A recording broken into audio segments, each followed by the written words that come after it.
British carrier innovations with the launch of the USS Enterprise, the first carrier to be designated CVN. With their catapults and almost limitless endurance, the fast angled deck carriers are the behemoth warships of the oceans, capable of launching almost 100 supersonic aircraft into any danger zone. All of a sudden, you have a modern carrier. And you can see in carriers built in the 1950s very much what you see now. So people say, well, gee, nothing else has happened. But that's because the carrier's open. What's happened is different aircraft. Today, only the United States Navy operates a fleet of nuclear-powered angle-deck carriers. These costly leviathans last up to 40 years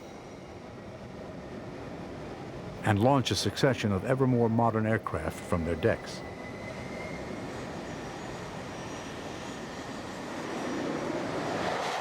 If you ask me, I think the next generation is it's going to have all the capabilities that you see here. It's just not going to have me flying in it. The days of unmanned vehicles are already here, and mainly they're used for reconnaissance and things like that, but they're already developed combat versions. And if you ask me right now, the limiting factor in this type of machine, this weapons platform, is the pilot. For over 5 decades, the Commander-in-Chief's first response to a world crisis has been, where are the carriers? Today is no different. But the advance in communication technology gives the fleet, with the carrier at its center, a constantly improving view of the world. Sensors, satellites, ground stations, intelligence, news media, and the web all inform the fleet. The U.S. Navy calls it net-centric operation, and it rides on the coattails of the revolution in information technology. What happens in the future? Well, the missiles obviously get more important. On the other hand, a lot of the time, you're not interested in actually blowing somebody up. A lot of the time, the interest is in dissuading some foreign government from some evil course of action, convincing friends that will back them.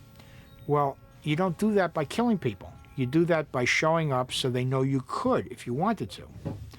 That means there has to be something they can see that doesn't have to be used up each time it's there. A carrier still is the easiest way to have airplanes someplace. In a world that's very unsettled, being able to demonstrate power makes a tremendous difference. The carrier is probably the best way to do that.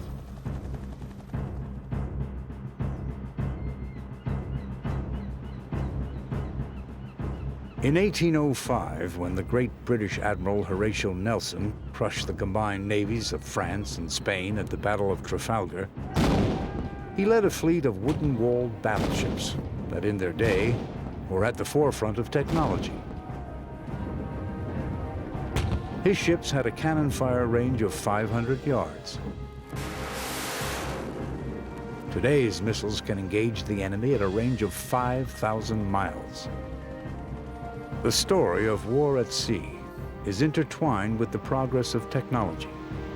The quest for command of the seas that began on the surface of the waves, reached below, and then flew above, will continue as long as nations choose the warship as the greatest projection of power.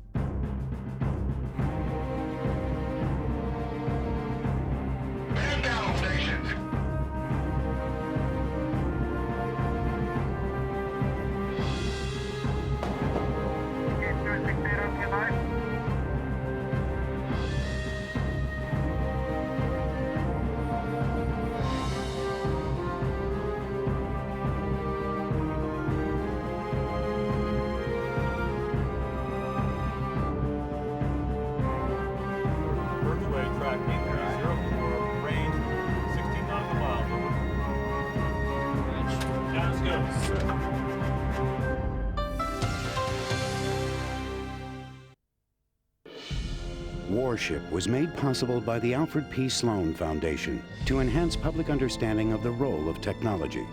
The Foundation also seeks to portray the lives of the men and women engaged in scientific and technological pursuit.